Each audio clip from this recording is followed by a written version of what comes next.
Buisit naman talagang buhay to. Ako na ang bumili ng ulam, ako na ang nagluto, ako pa rin ang maghuhugas.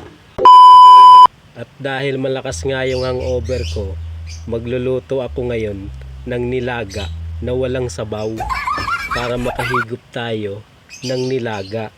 O diba?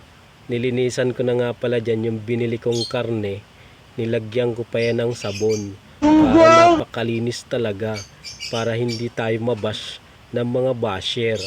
Tatanggalin ko na yung mga sabon para hindi siya maglasa. Ganun lang ang teknik doon. Nakuha nyo ba? Yan. Napakaraming sabon nga yan na lumulutang. Kailangan tanggalin natin para hindi siya maglasang sabon. 'Di ba? Tapos lagyan ko na rin yan ng chicken cubes para maglasa talaga siyang manok. O 'di ba? Lasang baboy na, lasang manok pa. Ang sikretong pampasarap. Tapos lagyan natin ng luya na kulay violet.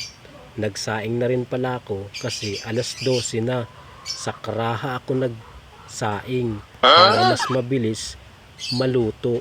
Pero ang teknik dyan, half cook lang para matagal siyang maubos. O diba? Nilagyan ko na rin pala yan ng patis para hindi siya lumasa at ng magic sarap para hindi siya sumarap. Habang hinihintay ko nga maluto ay itong mga kalat ko ay pinagkakalat ko ulit para naman yung kasama ko dito sa bahay ay meron siyang gagawin. Nag-adobo na rin pala ako dahil yung aso ko ayaw kumain ng tira-tira. Ang gusto niya lagi adobong baboy. Ay nako, napakagastos talaga mag-alaga ng aso. Kumuha na rin pala ako dito ng dahon ng papaya kasi ilalagay ko siya doon sa niluluto natin. Ito nga pala yung loob ng bahay ko. Grabe, ang daming tanim dito ng kapitbahay ko. O diba? Nanghingi lang ako dyan pero hindi ako nagpaalam. Wow, ang galing.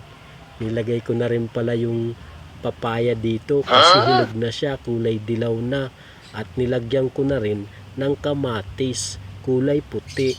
O diba? Nilagay ko na rin yung sili, isang piraso lang kasi napakamahal.